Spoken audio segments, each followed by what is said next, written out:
Bienvenidos todos al bosquejo de la lección de la escuela sabática. Estamos felices de compartir este momento especial para repasar en forma del método el ciclo del aprendizaje, la lección número 12. Y el título de la lección de esta semana es Los últimos días de Jesús. En la sección del día viernes de la lección de esta semana hay un relato impresionante. En 1959, dos criminales entraron en la casa de una pareja en Kansas y mataron a ellos y a sus dos hijos adolescentes. Y antes que los asesinos fueran encontrados, el hermano del padre asesinado escribió esta carta al periódico local diciendo lo siguiente: hay mucho resentimiento en esta comunidad. Ya escuché en más de una ocasión que cuando encuentren al hombre debe ser ahorcado en el árbol más cercano a la casa. No tengamos esos sentimientos, dijo él. El hecho ya fue cometido, quitar otra vida no lo va a cambiar las cosas. En vez de eso, perdonemos como Dios quiere que lo hagamos. No es bueno guardar rencor en el corazón. En verdad, el autor de ese acto le resultará muy difícil convivir consigo mismo. Solo encontrará paz cuando vaya a Dios en busca de perdón. No le impidamos, dijo al final él, el camino para esta reconciliación. En vez de eso, oremos para que Dios pueda encontrar y Él pueda encontrar paz. La idea central de la lección de esta semana es conocer y reflexionar sobre los eventos finales de la vida de Cristo. También es saber las consecuencias poderosas y eternas del uso correcto e incorrecto de la libertad y del libre albedrío. Vamos a enfatizar dos asuntos en la lección de esta semana. En primer lugar, vamos a hablar sobre las respuestas al Rey Jesús, las reacciones al Rey Jesús. Y en segundo lugar, un significado nuevo para un símbolo antiguo, hablando de la Pascua y de la Santa Cena. Y estos dos asuntos vamos a encararlos a continuación. Algunas respuestas de Jesús en el capítulo 26 de Mateo. Encontramos, por ejemplo, a los líderes judíos y Judas Iscariote. Y por otro lado encontramos a la mujer con el vaso de alabastro. Esos tres personajes reaccionan de una forma diferente delante del amor de Dios en aquel tiempo. Pastor, parecería que Mateo presenta a Jesús frente a la cruz como un muñeco de trapo a merced de eventos fuera de su control. No, Diego.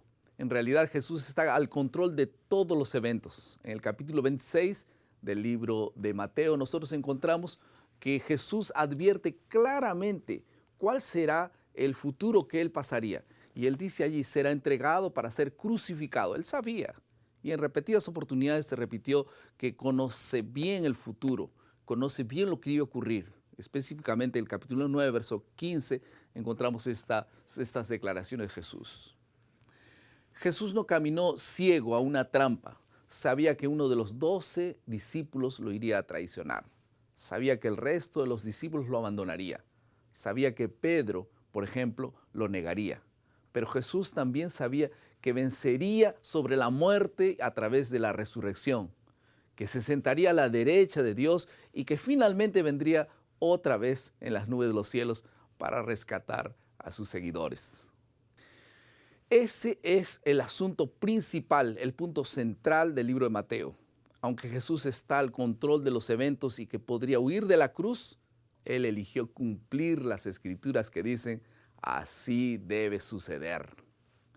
El libro de Juan, capítulo 10, 18, por ejemplo, confirma, nadie me quita, sino que yo de mí mismo la pongo. No está diciendo que la gente le va a quitar la vida. Él mismo está poniendo su vida para poder morir.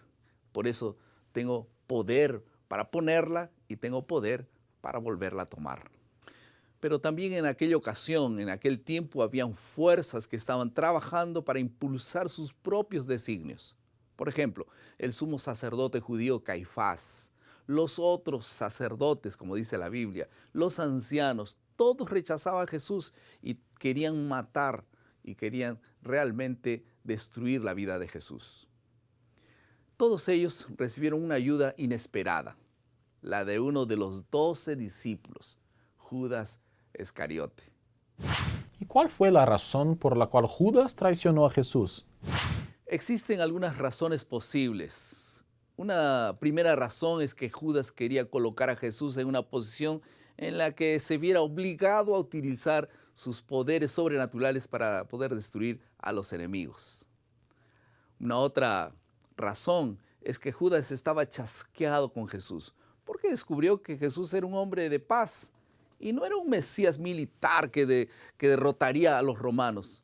Así que Judas no comprendió la verdadera naturaleza de la misión de Jesús.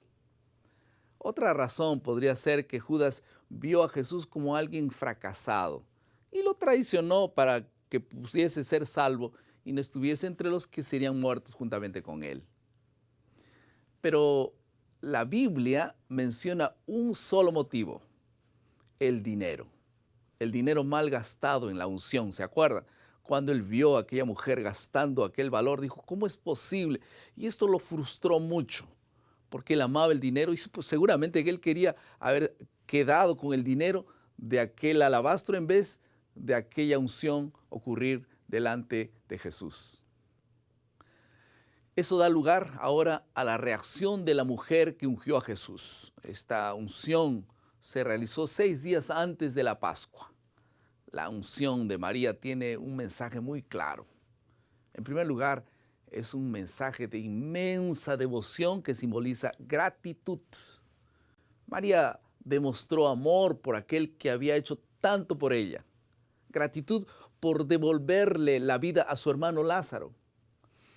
La respuesta de María fue positiva. Ella abrió su corazón y recibió al Rey de Reyes como su Señor y Salvador. El segundo asunto que vamos a ver ahora en la parte de la comprensión es un significado nuevo para un símbolo antiguo. ¿Cuál era el símbolo antiguo? Sin duda era la Pascua. ¿Y cuál era el símbolo nuevo? La Cena del Señor. ¿Y cuál es el verdadero significado de la Santa Cena? El significado de la Santa Cena es que algunos ingredientes de la cena tienen simbolismos muy ricos. Por ejemplo, el pan que se utilizaba en la Santa Cena simbolizaba el cuerpo de Cristo ofrecido en sacrificio, y también el jugo de uva representaba la sangre del nuevo pacto derramada en la cruz para remisión de pecados. La sangre del antiguo pacto, sangre de animales, señalaba a la sangre del nuevo pacto, sangre de Cristo. La Pascua anunciaba la muerte de Cristo que ocurriría posteriormente. La Santa Cena recuerda la muerte de Cristo como algo que ya sucedió, al mismo tiempo que señala la venida de ese Rey de Reyes que es Jesús. Algunos asuntos importantes. En primer lugar, no se menciona en la cena que habría un cordero durante la última cena, pero sí se menciona las otras partes. Ustedes saben por qué, porque el cordero iría a morir al día siguiente, él anticipó la cena un día antes. Los corderos en la Pascua se mataban en el templo el viernes de tarde, exactamente a la misma hora que Jesús murió. Por eso Pablo dice, nuestra Pascua, que es Cristo, ya fue sacrificada por nosotros. Y Jesús, sabiendo que moriría antes de la cena regular, hizo arreglos para tener una cena especial un día antes. El significado de la cena de la Pascua se centralizaba en la liberación del pueblo de Dios de la esclavitud egipcia. Pero el nuevo significado era la liberación del pecado a través del sacrificio de Jesús.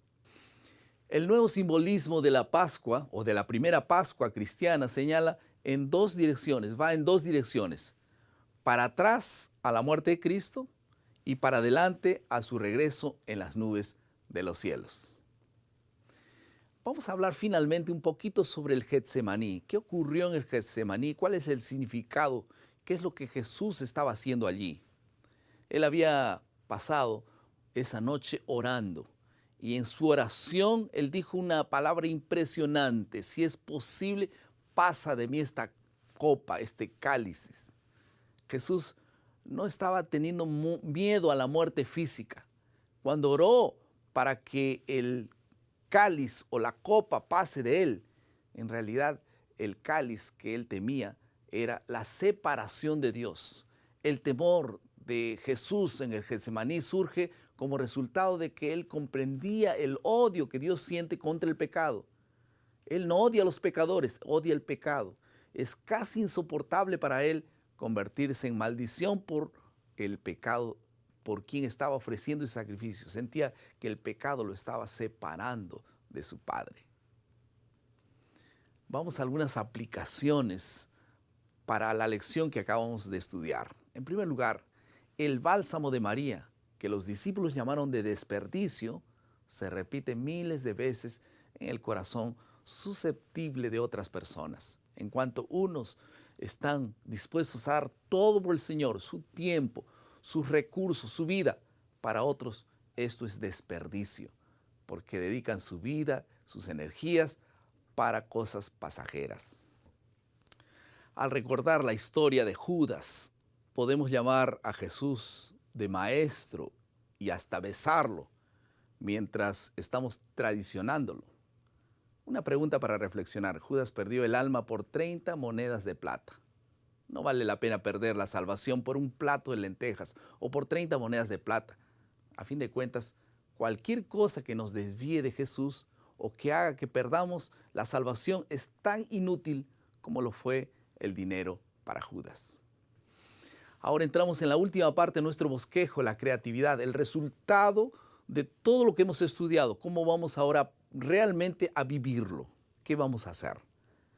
Saben que la única salvaguardia contra el mal es la presencia de Cristo en el corazón del ser humano.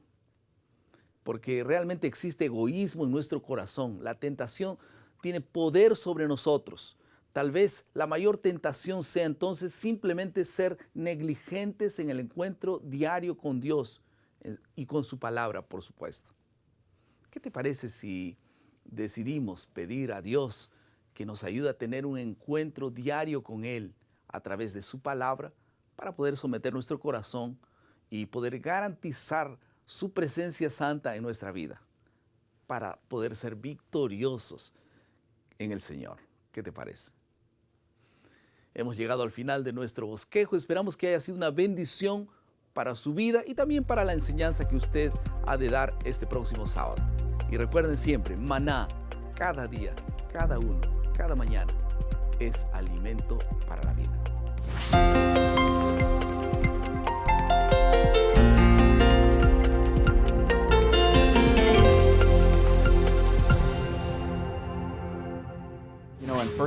En el primer siglo en Israel, cuando un joven encontraba a una joven con la que se quería casar, lo primero que tenía que hacer era hablar con el padre de la chica.